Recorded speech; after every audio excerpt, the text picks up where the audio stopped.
말씀 제목을 보면 좀 이상하죠? 좀 엉뚱한 것 같기도 하고요. 성탄절이 무슨 날이냐? 근데 이 질문을 할 수밖에 없습니다. 왜냐하면 지금 성탄절은 성탄절이 아니기 때문에 그렇습니다. 성탄절이 아니게 만든 세상이 지금 그런 모습을 보이고 있죠. 제가 이 성탄절을 맞이할 때마다 제가 목회 초반에 제가 이제 그때 한 20 몇 년 전부터 성탄절 되면 제가 꼭 이런 얘기를 했던 게 기억이 납니다. 그게 뭐냐면 앞으로 이 성탄절은 없어질 것이다. 예수님도 불려지지 않을 거고 흔적도 없을 거다. 제가 대단한 인물은 아니고 이제 갈수록 사람들이 예수님에 대해서 이 성탄절에 예수님을 얘기하는 자체를 꺼려하고 드러내지 않을 것이다라는 그 이야기가 어쩌면 그냥 제가 그때 주님의 마음 가지고 얘기했던 게 지금은 이제 현실이 됐죠. 방송에도 뭐 예수님 얘기합니까? 세상이 이 성탄절에 예수님을 드러내놓고 얘기를 하지 않잖아요. 지금 산타크로스가 예수님을 대신하고요. 예수님 앞에 나와 감사하고 예배 드려야 할 그때에 사람들끼리 모이고 또 그 선물들을 서로 주고받고 또 그런 것으로 기뻐하는 날이 바로 이 성탄절이 되어버리고 말았습니다. 그래서 그리고 또한 이 성탄절이 가장 많이 1년 그 어떤 명절 중에서 가장 많이 죄를 많이 짓는 날이 이 날이에요. 성탄 전후로 해가지고. 그래서 이 성탄절은 결국 예수님께서 우리 죄를 해결하기 위해서 오신 날인데 오히려 예수님을 비웃듯이 죄를 더 많이 짓는데 더 마음 아픈 거는 거기에 믿는 자들도 거기에 있었다라는 것입니다. 그래서 믿는 자들이 이 성탄절이 정말 주님이 오심에 대한 진리로 기뻐해야 될 날들이 연말에 이렇게 들뜬 분위기에서 또 사람 만나고 선물을 주고받고 이런 걸로 기뻐하는 진정한 기쁨이 아닌 주님으로 인한 기쁨이 아닌 세상적 기쁨으로 믿는 자들이 거기에 취해 있다는 거와 또 이렇게 이 성탄절에 하나님 앞에 예배로 영광을 돌려야 할 그리스도인들이 예배를 안 나온다는 것입니다. 지금은 이 코로나 상황 때문에 예배를 드릴 수 없는 상황이지만 제가 이렇게 목회자로도 그렇고 그 이전에도 신앙생활 보면은 이 성탄절에 반드시 나와서 예배 드려야 될 믿는 자조차도 예배를 드리지 않고 그날 뭐 밤새도록 뭐 했는지 몰라도 주일날 그 성탄절에 나오지 아니하는 그게 그렇게 하나님의 마음을 아프게 한다는 걸 모르고 있었던 거죠. 그래서 저는 오히려 이 성탄절이 마음 아픈 날이고 굉장히 어떤 면에서 슬프다라는 생각이 들기도 합니다. 그래서 저는 이 성탄절이 언젠가는 반드시 우리는 그렇지만 이 코로나 상황이 사라지게 되면 성탄절에 오히려 더 믿는 자들에 나서서 이 날이 어떤 날인가를 전도하고 또 복음을 외쳐야 할 날이 바로 이 날이라고 저는 생각됩니다. 4월 초파일날 그 사람들은 전날부터 연등제를 하면서 죽은 부초를 그렇게 기리지 않습니까? 근데 우리는 우리 죄를 해결하시기 위해서 오셔고 또 십자가에서 죽은 게 분명한 사실인데 그리고 그분은 우리와 지금도 함께 계시는 그분을 높여야 될 믿는 자들이 그날에 침묵하고 있다. 이런 성탄절에 침묵하고 오히려 그 세상의 분위기에 세상 말에 묻혀서 있다는 자체가 믿는 자로서의 이미 이 날은 패배하고 그리고 주님께 영광이 되지 못하는 그런 모습에 주님을 가장 마음 아프게 하는 날이라는 생각이 듭니다. 그래서 믿는 자들이 좀 더 이 성탄절에 다시 한번 우리의 신앙을 각성해야 될 때가 바로 지금이 아닌가 생각이 듭니다. 세상 사람은 지금은 의도적으로 아주 성탄절을 없애버리죠. 성탄절이라고 말도 안 합니다. 말도 안 하고 트리가 이제 성탄절을 대신하고 있었고 그리고 의도적으로 기억을 안 하죠. 예수님을 존중하지도 않습니다. 그런 면들이 결국은 이 세상 임금된 마귀가 마지막 때에 결국은 이렇게 가는 거라는 것이, 그래서 이제 주님을 이제 흔적을 없애고 또 믿는 자들을 핍박하고 이런 것이 마지막 때의 모습이라는 거죠.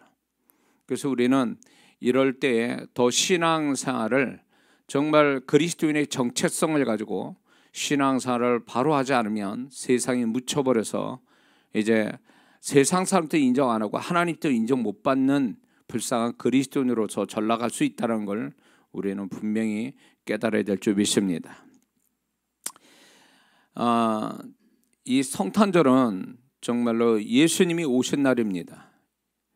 이 성탄절은 예수님이 오신 날인데, 우리가 믿는 자들이 예수님이 그냥 단지 오셨다, 이날 우리를 위해서 오셨다라는 것은 세상 사람도 다 아는 사실입니다. 말을 안 했을 뿐이고 의도적으로 기억을 안 하고 그런 걸 말하지 않을 뿐이지 세상 사람은 다 알고 있어요. 그런데 예수 믿는 사람이 그 정도만 알고 있다면 이거는 분명 잘못된 모습이라고 봅니다. 예수님이 왜 오셨는지, 그분이 누구신지에 대해서 우리는 그 진리를 분명히 확실하게 하고, 우리는 그 진리 때문에 기뻐해야 될 이 성탄절이 돼야 된다는 사실입니다. 그러므로 우리는 그분이 누구시고 왜 오셨는지에 대한, 또 그날이 오늘이 바로 무슨 날인가에 대해서 우리는 분명히 확신을 가지고 다시 한번 우리 신앙을 되새기는 시간이 돼야 되는 것입니다.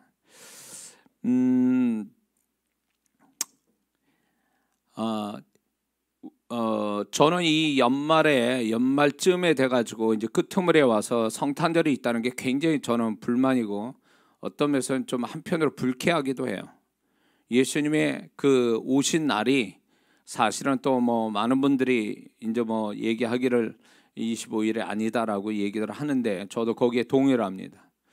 25일 이거를 예수님의 오신 날을 이날로 만들어 가지고 연말 분위기에 같이 예수님이 같이 거기에 이렇게 그분이 두드러지지 못하고 세상 분위기에 같이 휩쓸려 계시는 그 예수님의 모습에, 저는 이게 꼭 그 베들레헴에 많은 그때 당시에 황제로, 가이사 황제로 인해서 호적을 정리하러, 호적을 등록하러 이제 각 고향으로 돌아갈 때, 그때 당시에 베들레헴에 그 호적 때문에 그 인구의 한 10배 이상 사람들이 모였다고 그렇게 얘기합니다. 그러니까 이제 뭐 지금 말하면 호텔이나 모텔이나 뭐 이런 데 사람이 꽉꽉 찼겠지요. 그러면 고향에 온 사람들이 고향 사람 만나서 뭘 할 것 같습니까? 이야기하고 밤새도록 술 먹고 대화하고 이렇겠지요. 그런 첫 번째 성탄에 예수님이 우리를 위해서 오셨지만은 아무도 그 예수님을 알지 못했다는, 계시적인 마음이 없었다라는 거죠. 본인들의 어떤 그 육신적인 것에 취하여 시끄러웠던 그 때에나 지금이나 별반 차이는 없다는 것입니다. 그러나 우리는 분명히 그 동방박사와 또 목자들 같이 정말로 그 계시적인 것으로 통해서, 계시적인 진리로 인해서 우리는 예수님을 알았고, 또 예수님을 우리는 동방박사 같이 목자와 같이 경배하는 그런 소수의 구별된 사람으로 불림을 받았다는 것은 분명 우리는 기뻐해야 될 일인 줄 믿습니다.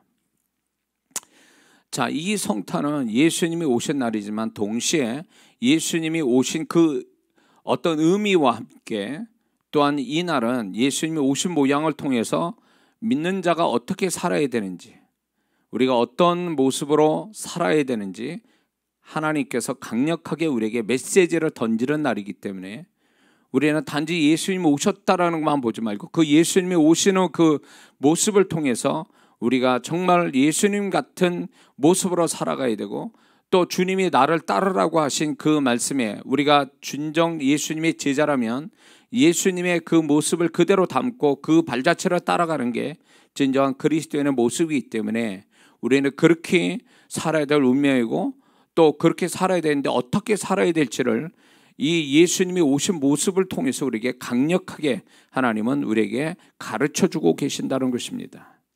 그러면 과연 성탄절은 무슨 날이냐? 이 날이 무슨 날이냐 할 때 첫 번째는 예수님이 우리를 위해 하나님의 자리를 버리신 날이라는 것입니다. 그분이 우리를 위해서 가장 버리시지 않아도 될 그 하나님의 자리를 버리신 날이라는 것입니다. 이거는 어떤 면에서 보면 모든 걸 다 버렸다, 그분이 우리를 위해서 다 버리신 날이다라고 우리는 그렇게 믿어야 됩니다. 그래서 그분이 마땅히 가지셔야 될 모든 것들을 우리 위해서 다 버린 날이시기 때문에 우리 이 성탄절을 통해서 하나님은 강력하게 아기로 오신 그 예수님이 이렇게 말씀하시지 못하는 것들에 대하여 하나님은 이 사건을 통해서 우리에게 강력하게 전달하시는 게 뭐냐면, 우리가 하나님의 자녀로 태어난 그날부터 예수님이 이 땅에 오시는 그 모습이와 우리가 예수님으로 인해서 구원받는 그날, 하나님의 자녀된 그날부터 예수님처럼 버리는 삶을 살으라고 강력하게 예수님이 오신 모습을 통해서 우리에게 계시해주고 메시지를 우리에게 강력하게 전달하고 계시는 것을 우리는 잊지 말아야 될 줄 믿습니다. 빌립보서 2장 6절 7절의 말씀 보면, 그는 근본 하나님의 본체시나 하나님과 동등함을 취하지 아니하시고 취할 것으로 여기지 아니하시고 오히려 자기를 비웠다라고 말씀하고 있습니다. 그분이 비웠는데 한 부분을 비운 게 아니라 전체를 다 비우신 거예요. 하나님의 그 위치와 그런 모든 자리를 다 비우시고 이 땅에 오셨다는 것이, 너희가 정말 주님을 사랑하고 예수님을 사랑하고 예수님의 생애를 본받고 예수님의 발자취를 따르기 원한다면 예수님 같이 너희도 버리고 살아라. 이걸 하나님은 우리에게 전달하시는 겁니다. 이날 이거를 제자들의 모습에서 우리가 발견이 되죠. 예수님을 따라가는데 제자들은 가장 자기들의 소중한 것을 다 버렸습니다. 왜? 예수님이 그것 이상으로 귀한 분인 걸 알았기 때문에 그들은 버리고 예수님의 제자가 됐다라는 것입니다. 그러므로 우리의 신앙은 점점 버리고 가는 것이 진정한 예수님의 제자의 삶이라는 걸 우리가 잊지 말아야 됩니다. 그분이 우리를 위해서 버리듯이 우리도 주를 위해서 버리는 삶, 이게 진정으로 예수님을 닮고 예수님의 생애를 살고 예수님의 발자취를 따라가는 진정한 삶이라는 것을 계시해주고 있다는 것입니다. 그러므로 우리가 뭔가 더 많이 얻어간다는 것을 기뻐할 게 아니고 그걸 축복으로 보는 게 아니라 우리가 좀 더 주를 위해서 버리지 않아도 될 것들을 우리가 주를 위해서 버려가는 것, 그게 큰 게 아니더라도 작은 것들을 버려가면서 주를 위해서 산다는 것은 그게 주님을 닮는 삶이라는 것을 우리가 잊지 말아야 될 줄 믿습니다. 우리는 흔히 예수님이 이렇게 오신 그 모습을 보면서 예수님 참 이런 모습으로 오셔서 안 되셨다, 이렇게 생각하는 그 예수님을 인간적으로 바라봐서는 안 된다는 것입니다. 누굴 위해서 그렇게 하느냐, 누구 때문에 그런 모습으로 오셔야 되느냐는 거예요. 그분이 그렇게 오실 수밖에 없어서 그렇게 오신 게 아니라 그분은 우리를 위해서 오시는 모양 자체가 대속이에요. 십자가의 마지막 생애도, 십자가의 그 모습도 우리의 대속을 위한 십자가의 죽으심이기 때문에 우리가 그분이 그러지 않으셔도 될 걸 그렇게 하신 것은 결국 우리를 위한 거기 때문에 우리가 그분의 은혜를 알고 그분의 사랑을 알고 그분의 구원의 축복을 아는 자라면 우리는 마땅히 그분처럼 우리는 살기를 몸부림치는 것이 이 성탄절을 진정으로 하나님께 영광 돌리고 성탄절을 기리는 그리스도인의 아름다운 모습이 된다는 걸 잊지 말아야 될 줄 믿습니다.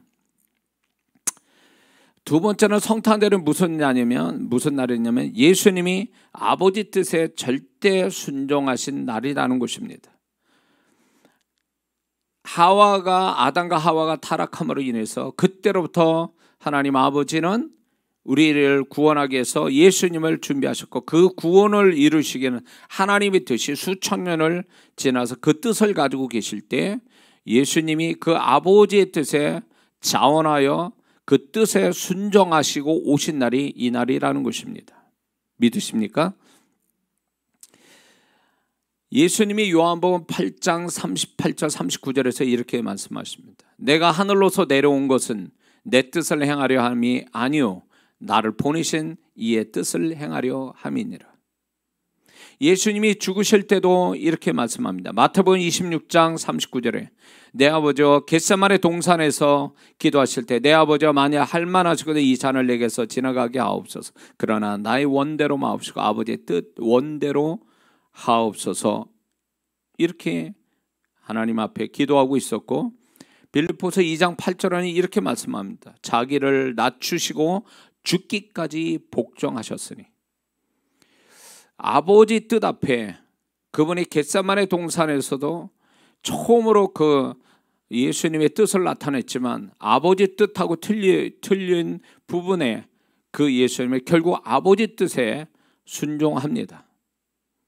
이런 모습을 보이신 그 예수님, 아버지 뜻을 이루기 위해서 기꺼이 자원하여 이 땅에 오신 그 순종하는 마음으로 아버지 뜻에 순종하기 위해서 오신 그 모습을 우리는 그냥 예수님만의 사건이 아니라 주님이 그렇게 예수님이 하셨듯이 너희도 내 모습 그대로 너희들도 그랬으면 좋겠다라는 것이 이게 예수님의 뜻이요 또 하나님의 뜻인 것입니다.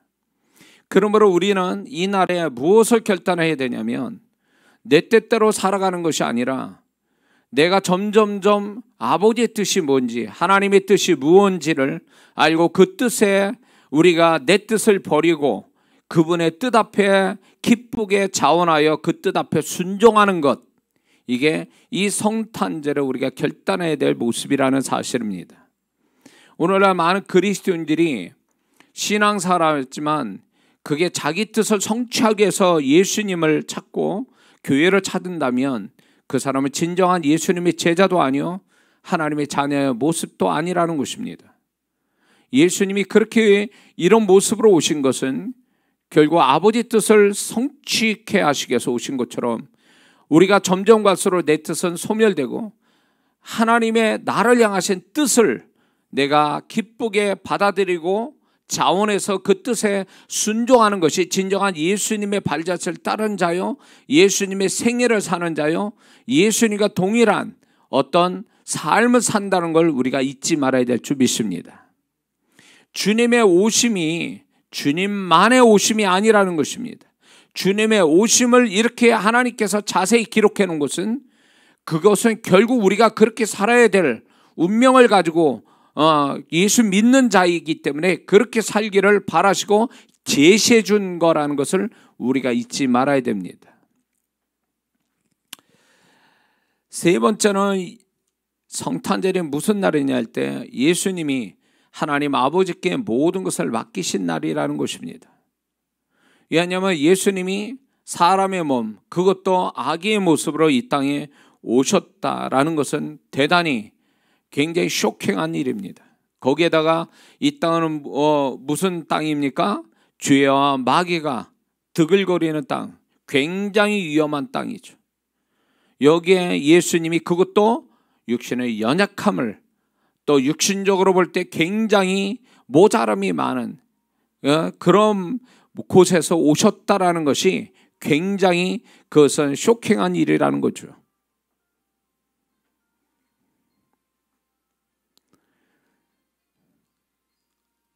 얼른 꺼요 좀. 자, 그러므로 예수님이 이 땅에 이날 오신 모양은 바로 그겁니다. 모든 걸 다 하나님 아버지께 맡기고 철저하게 맡기신 그 절대 신뢰로 그 신뢰를 가지고 이 땅에 오셨다는 걸 얘기해 주는 거예요. 누가복음 23장 46절에 예수님 십자가에 죽으실 때 이런 말씀하셨죠. 예수께서 큰 소리 불러 가라사대 아버지여 내 영혼을 아버지 손에 부탁하나이다 하고 이 말씀을 하신 후 운명하시다. 예수님은 처음 오실 때도 절대로 이 위험이 드글드글한 이 땅에 연약함으로 오셔서 오직 아버지의 모든 걸 맡기고 보호함을 입고 정말로 그분을 신뢰함으로 이 땅에 오시듯 십자가에 죽으실 때도 결국 영혼을 아버지께 맡기고 기꺼이 죽으시는 그 예수님의 모습이 바로 우리가 어떤 신앙, 어떤 모습으로 살아야 될지를 제시해주고 있다는 겁니다. 생각해 보세요. 우리가 정말로 예수님이 오신 모습이 얼마나 위험스러운 겁니까? 하나님의 존재를 버리고 아기의 인간의 모습으로 나오고 그것도 죄와 마귀가 드글거리는 이 땅에 오셨다라는 그 자체가 하나님 아버지를 절대적으로 신뢰하고 맡기지 않는 한 이런 일이 이렇게 할 수는 없으시다는 것입니다. 하나밖에 없는 생명을 아버지 손에 맡기고 기꺼이 죽으실 수 있는 예수님. 그게 우리의 신앙의 모습을 다시 한번 우리를 점검케 하고 우리가 어떤 신앙을 가져야 되는지를 가르쳐주고 계시는 거예요. 그런 모습을 본다면 우리는 얼마나 부끄러운 모습을 갖고 있는지 몰라요. 하나님께 맡기지 못해서 우리가 다 해야 되죠. 불안해합니다. 하나님께 맡기면 잘못될까 봐 불안해하고 내가 다 해야 직성이 풀리고 그런 가운데서도 하나님이 지켜주신다 말씀하시고 약속을 주셔도 안 믿고 굉장히 우리는 불안해하면서 우리는 살아가지 않습니까? 이 불신앙 속에. 그렇기 때문에 우리는 이 성탄절에 뭘 결단을 해야 되고 하나님이 우리에게 요구하는 신앙은 뭐냐면 예수님 같이 이렇게 모든 걸 맡기고 기꺼이 아버지 뜻 앞에 뜻을 위해서 이 땅에 오신 것처럼 너의 모든 것들을 다 맡기고 그 맡김에서 오는 평안, 그 맡김에서 오는 찬양, 그 맡김으로 인한 담대함, 그 맡김으로 온 그 확신 이런 걸 가지고 살으라고 우리에게 메시지를 하나님은 우리에게 전달하고 있는 줄 믿습니다. 그런 면에서 보면 우리는 부끄러운 거예요. 오로지 내가 나를 믿을 수밖에 없다. 나 하나. 아무것도 못 믿어. 그러므로 우리가 이 신앙이 좋아진다는 것은 결국 하나님에 대하여 하나님 약속에 대하여 절대적으로 신뢰하는 자, 그래서 거기에다 모든 걸 맡기고 나는 평안을 누릴 수 있는 자, 이게 진정한 믿음이고 이런 신앙을 우리에게 요구하고 계신다는 거죠. 그분께 맡겼기 때문에 죽든 살리든 그분의 손에 있음에 대하여 어떻게 되든 간에 상관이 없다고 하는 그 믿음, 그런 확신, 그런 맡김에서 오는 그 확신, 이거는 오늘 우리 살아가는 불안한 세상에 살고 뭐 하나 심지어는 자기 자신마저도 믿을 수 없는 세상에서 이런 신앙을 하나님은 가지라고 우리에게 예수님 통해서 얘기하고 계시는 거예요. 하나님 아버지께 절대로 맡기고 절대 신뢰해서 맡김으로 인해서 결국 예수님은 그 생명까지도 맡기심으로 3일 후에 부활하시는 완벽한 하나님의 맡김에서 그거 기대하는 이상으로 하나님 아버지가 축복해 주는 걸 보고 있지 않습니까? 그러므로 우리는 이날 굉장히 우리가 맡기지 못해서 불안해하고 두려워하고 그리고 뭔가 이렇게 내가 다 해야 되는 이런 어떤 우리 불신앙적인 태도를 버리고 부끄러워하고 오히려 주님 같은, 주님이 절대 신뢰, 하나님 아버지를 신뢰하여 절대 신뢰로 맡기는 것 같은 우리도 그 맡김의 신앙을 갖게 해달라고 오늘 우리가 기도해야 될 줄 믿습니다.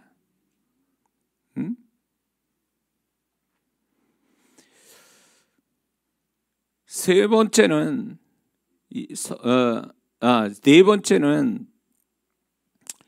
이 성탄절은 무슨 날이냐면 예수님이 말씀을 이루시기 위해서 오신 날이라는 것입니다. 그건 구약의 수천 년 동안 구약에서 예언된 말씀을 그분이 성취케 하기 위해서 이 땅에 오신 날이라는 것입니다. 우연히 오신 게 아니라 말씀을 그대로 성취하기 위해서 오시는 모양부터 구약의 예언들을 성취케 하시기 위해서 오셨다는 것입니다.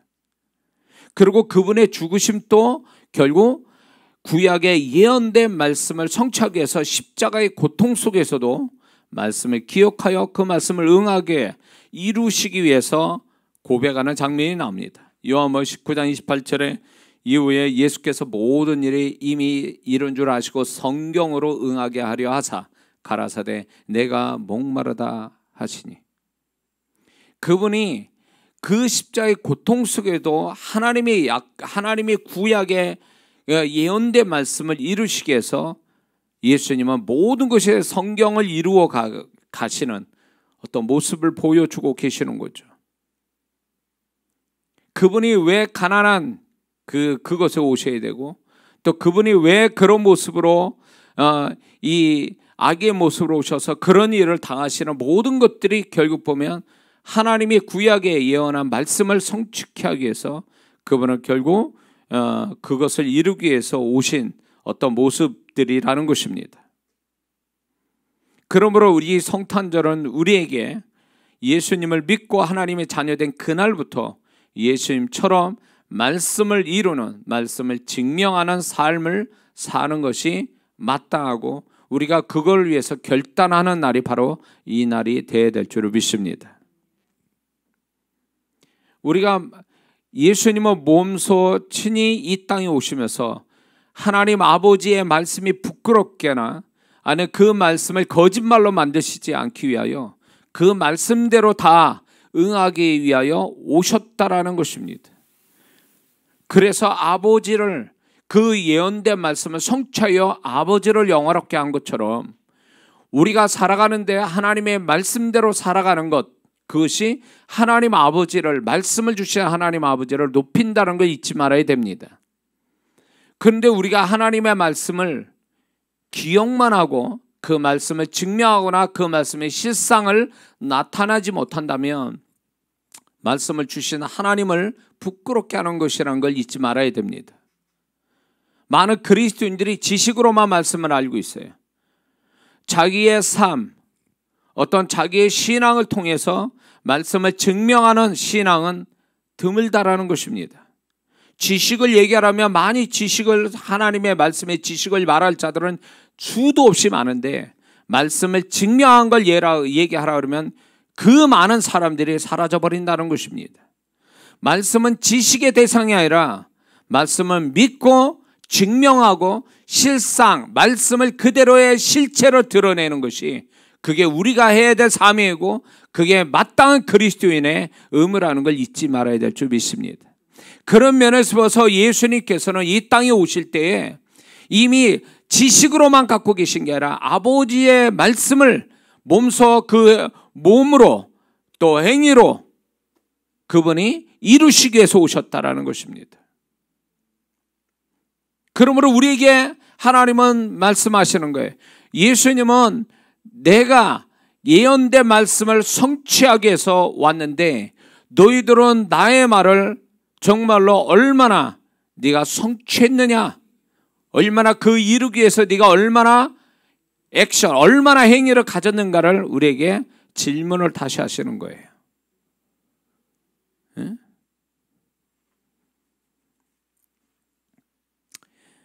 그러므로 우리가 이 성탄절에 단지 예수님이 오셨다, 그분만을 얘기하는 게 아니라 이 성탄절은 우리를 향한 메시지를 주시기 위해서 이 성탄절이 있는 겁니다.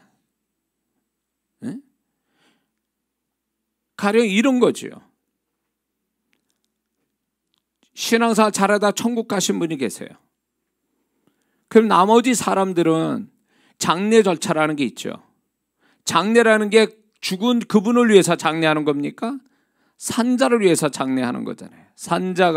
산자에게 다시 한번 죽음과 삶에 대해서, 천국과 지옥에 대해서 그거를 가르쳐주고 거기에 은혜 받게 또 결단하게 만들려고 장례식이라는 게 있는 거죠.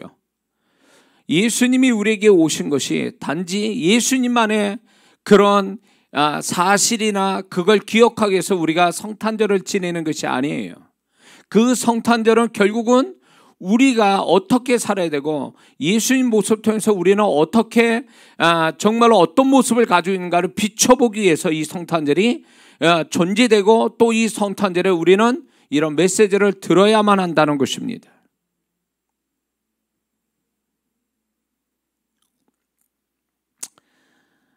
그 다음에 다섯 번째, 성탄절은 무슨 날인가 할 때 예수님이 사명을 이루시기 위해서 오신 날이라는 것입니다. 예수님은 당신의 희생을 통해서 우리의 죄와 저주, 지옥을 해결하시기 위해서 또 우리를 천국으로 이끄실 사명을 가지고 이 땅에 오신 거죠. 어쩌다 오신 게 아니라는 거죠. 어쩌다가. 그리고 그분은 그런 목적을 가지고 이 땅에 오셨고 결국 예수님은 그 목적대로 그 사명을 결국 이루신 거죠. 십자가에서. 그러므로 예수님의 누가복음 12장 50절에도 이렇게 말씀합니다. 나는 받을 세례가 있으니 침례가 있으니 이 이루기까지 나의 답답함이 어떠하겠느냐. 이 침례는 결국 예수님의 사명을 의미하는 거예요. 십자가의 죽으심. 이것이 결국은 예수님의 사명이었던 거죠. 그 사명을 이루시기 위해서 마음이 불붙는 마음을 갖고 계셨음을 얘기하는 겁니다. 그리고 예수님은 일관되게 그 사명을 이루시기 위해서 삶을 사셨다 가신 분이죠. 그 사명의 시작이 이 땅에 오신 시작이었다는 겁니다. 그 사명을 이루기 위한 시작이 바로 이 땅에 오심이죠. 우리는 이거를 기억해야 됩니다. 우리가 예수 믿고 구원받아 하나님 자녀된 그날부터 하나님은 우리에게 각자의 사명을 주셨다는 것입니다. 우리는 여러 가지 공적인 사명이 있고 개인적 사명을 하나님이 주셨다는 걸 잊지 말아야 됩니다. 시편 139편 16절에도 내가 내 형질이 이루기 전에 주의 눈이 보셨으며 내가 정한 날 하루가 지나기 전에 주께서 나의 하나님께 영광을 돌려야 될 그 모든 것들이 주의 책에 기록된나이다. 주의 책에 기록된 그거를 이루어야 될 사명이 우리에게 있는 거예요. 우리는 어쩌다 이 땅에 태어나서 어쩌다가 예수 믿고 어쩌다가 죽어가는 게 아니에요. 우리는 목적 있는 삶을 살기를 하나님 원하셔서 구원시켰고 그 구원이 단순한 구원이 아니라 하나님의 각자의 또 하나님이 우리에게 주신 공적인 그 사명을 이루어서 이 땅의 삶을 살으라고 주신 호흡게 하신 하나님의 뜻이 거기 있음을 잊지 말아야 됩니다. 작은 사명, 큰 사명, 짧은 사명, 긴 사명 각자 다 있습니다. 그것을 알고 사는 사람이 있는가 하면 알면서도 안 하는 사람이 있고 아예 모르고 살아가는 사람들도 있습니다. 오로지 자기 육신만 편하고 육신만 즐거움을 가지고 살아가는 그리스도인도 수도 없이 많아요. 그러나 하나님께서는 우리에게 생명을 주신 건 내 짐승같이 육체만 보존하다가 천국 오라고 우리에게 생명을 주신 게 아니라는 것입니다. 우리를 구원하실 때는 이 엄청난 구원을 주셨을 때는 그것이 단지 우리의 생명을 천국 가게만 하는 이 땅에서 하나님과 더불어 살면서 편안한 삶을 살다가 천국 가기 위한 생명이 아니라는 것입니다. 우리의 구원은 그 구원이 값진 것만큼 우리가 호흡하고 있는 이 동안에 구원만큼의 값진 것을 이루며 살다가 오기를 바라시는데 그게 뭐냐면 각자에게 주신 하나님의 사명이라는 것입니다. 그게 짧은 사명, 긴 사명, 큰 사명, 작은 사명. 모든 그리스도인은 한 사람도 예외 없이 하나님의 사명을 받고 산다는 것입니다. 그래서 이런 말을 합니다. 위대한 어떤 하나님을 섬기다가 죽은 그 믿음의 어떤 위인은 이런 말을 했죠. 사명을 이루기 전까지는 절대 죽지 않는다. 하나님이 그 사명을 다 이룰 때까지 그 생명을 지켜주신다. 이렇게 고백하는 겁니다. 그리고 위대한 하나님의 사명을 마치고 죽은 믿음의 위인이 이런 얘기를 했단 말이에요. 어쩌면 그럴 수 있습니다. 우리가 사명을 모른다면 사명을 가르쳐 주시고 사명을 알아서 그 사명을 위해서 정말 자기 걸 희생하고 사명을 이루기 위해서 정말 애쓰고 힘쓴다면 그 사람은 그 사명이 끝날 때까지 하나님이 보존해 주시나니 그 생명을 보존하시고 사명을 이루기 위해서 때와 현장과 사람을 붙이실 거라는 거죠. 바울이 로마에 가서 황제 앞에 서서 복음을 말할 때까지 그가 유라굴라라는 광풍을 만나서 다 죽게 됐어도, 이 죄인으로 그 로마에 가면서도 그가 유라굴라라는 광풍을 만나 276명이 죽을 상황이 됐어도 바울이 그 사명이 있는 자가 되니까, 사명을 아직 이루지 못하니까 하나님이 그 바울 한 사람 때문에 276명을 살리잖아요. 사명이 있기 때문에. 사명이 이룰 때까지 하나님을 지켜주셨잖아요. 바울이 사명을 가지고 살았기 때문에 일관되게 살으니까 달려갈 길 다 가게 하고 선한 싸움을 다 싸우게 만들고 믿음을 지켜주셨잖아요. 그 믿음을. 어쩌면 우리는 그렇습니다. 우리가 이 성탄절에 다시 한번 우리가 하나님께 다짐하고 고백되어야 될 게 뭐냐면, 우리의 각자의 사명, 예수님은 분명히 그 사명을 하시고 이 땅에 오셔서 사명대로 일관되게 살아오셔서, 그리고 결국 사명대로 십자가에 죽으신 것처럼 우리가 나에게 주신 사명이 뭔가를 발견하는 날이 이 성탄절이 되어야 될 줄 믿습니다. 우리는 구원받는 그날이 하나님의 자녀로 거듭난 날이지만, 그 거듭나 하나님의 자녀된 것만을 기뻐하는 게 아니라 우리가 살아갈 이유, 목적 있는 삶, 사명을 이루는 목적 있는 삶을 살기 위해서 다시 한번 주님의 모습을 통해서 우리 자신을 발견해야 된다는 것이죠. 그래서 하나님께 기도해야 됩니다. 예수님처럼 명확한 나를 향한 내 개인적인 하나님의 사명이 뭡니까? 라고 물어봐야 돼요. 그리고 하나님이 이 사명을 이루기 위해서 나에게 믿음 주시고 확신 주시고 담대함 주시고 일관된 어떤 마음을 나에게 주세요 라고 고백하고 결단한다면, 이 성탄절이 그에게는 예수님의 생애를 따르는, 또 다른 작은 예수님의 생애를 따르고 예수님의 흔적을 남기는 사람이 될 줄을 믿습니다. 예수 믿는 사람도 수준 차이가 있어요. 이렇게 비유하면 그렇지만 고기도 등급이 있지 않습니까? 소고기 같은 등급. 이렇게 비쌀수록 이 등급이 좋은 거 맛있고 또 비싸지 않습니까? 근데 저는 이렇게 생각해요. 구원받은 사람이라고 다 하나님의 사랑을 입은 자들이면 하나님이 기뻐한 자는 따로 있다는 거죠. 등급이 있다는 것입니다. 어떤 분이 천국을 갔다 왔는데, 천국 갔다 온 사람들이 참 많아서 그런 책들을 저도 즐겨 읽었는데 보니까 공통된 게 하나 있어요. 천국도 차별은 있더라. 그 차별이 뭐냐면, 이 땅에서 하나님을 위해서 어떻게 살았는가에 따라서 그 사람이 그 천국에 사는 모양과 위치가 다르더라는 거예요. 천국에 들어간 것만으로도 감사할 일이지만, 사실은 이 땅에서 주를 위해서 어떻게 살아가는가에 따라서 저 영원한 삶, 천국에서 어떤 위치에 어떤 모양으로 살아가는가를 결정한다는 거죠. 하나님의 보좌의 밑에서 사는 사람이 있는가 하면 진짜 우스갯소리로 천국의 달동네 같은 데 사는 사람도 있을 거라는 거죠. 그런 면에서 보면 그 차이가 뭘까라고 생각해 보는 거예요. 주님을 뜨겁게 사랑하고 정말 주님과 연합되어 살아가는 것, 그것만큼 귀한 건 없지요.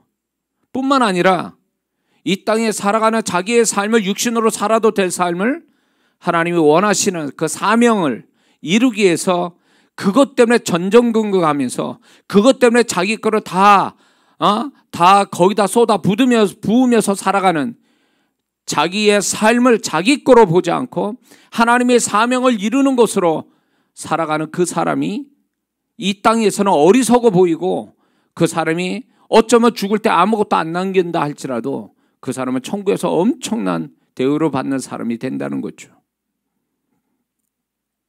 저는 제 집회 가운데 그런 사람을 간혹가다 보게 됩니다. 영화를 열어서 보게 하시는데 다른 사람 보면 아무런 관심 끌만한 사람은 아니에요. 근데 영화를 열어서 저도 못 보다가 갑자기 영화를 열어서 그 사람을 보면, 제가 실제로 본 거는 그 사람이 입는 세마포의 모습이나 그 사람이 변화된 모습을 제가 볼 때가 있어요. 그럴 때 제가 놀래요. 분명 아무것도 아닌 사람 같은데, 그러면서 그 사람의 형체를 천국에서 가질 그 모습과 또 주님이 그 사람을 향하여 들려주신, 제 귀에 들려주시는 음성을 들으면요, 아, 저 사람 인생을 저렇게 값지게 살았구나. 정말로 아무도 알아주지 않는 삶이지만 주를 위해서 저렇게 열심히 살았던 사람이구나. 이거를 제가 이제 보면서 하나님께서 저에게 말씀하는 거죠. 네가 이렇게 내 음성을 전달하고 내 능력이 흘러나오게 하고 네가 많은 사람들이 너를 찾고 그런 데서 자랑하지 마라. 교만하지 마라. 정말로 그 주님께서 그런 사람들을 제 집회 현장에서 늘 이렇게 보게 할 때마다 제가 어떻게 살아야 될지, 내가 사역자로 어떻게 살아야 될지, 하나님이 어떤 사람이 되기를 원하시는지, 어떤 사람을 존귀 여기는지를 그런 분들을 통해서 알게 됐어요. 제가 이게 영의 세계와 영안을 열어보니까 더 실감나게 알게 되는 거예요. 주님의 판단이 다르구나. 세상 사람이 보는 판단과 주님이 보는 판단이 다르구나. 세상 사람이 다 칭찬하고 정말 우러러보는 사람이라도 주님이 볼 때 형편없는 사람이 있습니다. 인생 잘못 사는 겁니다. 결국 우리의 인생의 모든 결정은 그분이 판단하고 그분이 모든 것을 판단하고 결정하시지 않습니까?